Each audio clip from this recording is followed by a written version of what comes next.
Menteri Rangba Konrad ke Sangma ula pli padba ya ka solar powered classroom ha government high secondary school Tura ha ka santarik jemang ka balawan ra ya ka jingkemen ka bakrau ha ki nong penyat nong hikai bat ki kena jong ka ni ka school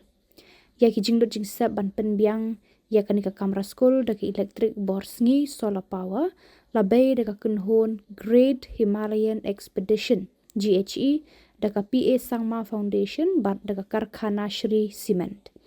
Ha ka jingkran pli ha ka ni ka sngi Menteri Rangba ulaong. Da ka bapen biang ding elektrik da ka bor sngi ha ka ni ka kamera school ki Samla puli ha ka ni ka sngi kila yo ka lat ka kabu ban yo ya ka jingi kai klam ka no ka jingthut nang ni shakman. Ha ka ni ka kamera la pen biang lut ya ki bor komputer ki kor ki bor pen idur bat pen sawasur ki internet kenang bagi kena school nadu kelas 6 hadu kelas 12 kin yo ki jing hikai klam kanu wa jing thut nang ne shakman ula kan tu ki nong penyat ki nong hikai bat ki kena school ban sngo trai bat sumar bhai ya kini ki tiar gitar ki kor ki bor baro baka sorkar kala pen biang na ka banta ka jing nang jing tip jongki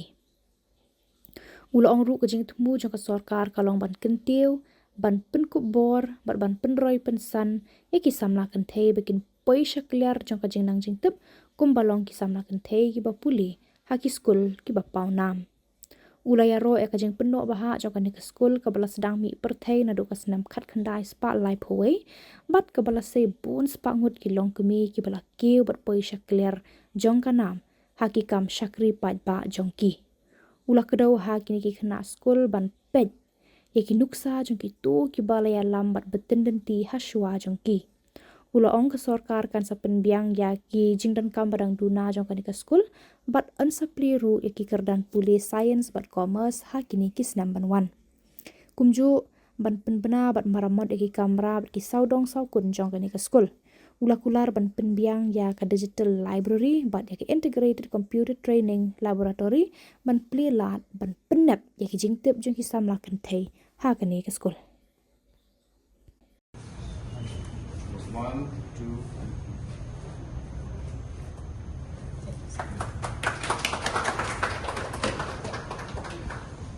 So it's all functional now? It's working?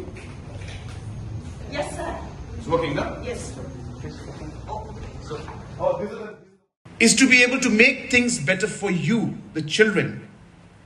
the students that we have, the future of our state, the biggest asset of our state, the biggest asset of our country. It is you who is going to lead the state in the future. It is you who is going to make our state and our country proud. And therefore, whatever expenditure we have in education or in the youth, whether it's in sports, whether it's in music, whether it's skill development, entrepreneurship, education, these are not expenditures for us.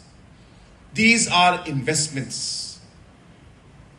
For every rupee we spend, thousands and thousands and lakhs of rupees will be generated with the investment that we make in you. The computers that we have given out here may help one of you to crack one of the most difficult exams in the future. And when you do that, this investment we made in this computer here is going to be in the form of the returns we get of what you will become and how you will contribute to your family, to the state, and to this country.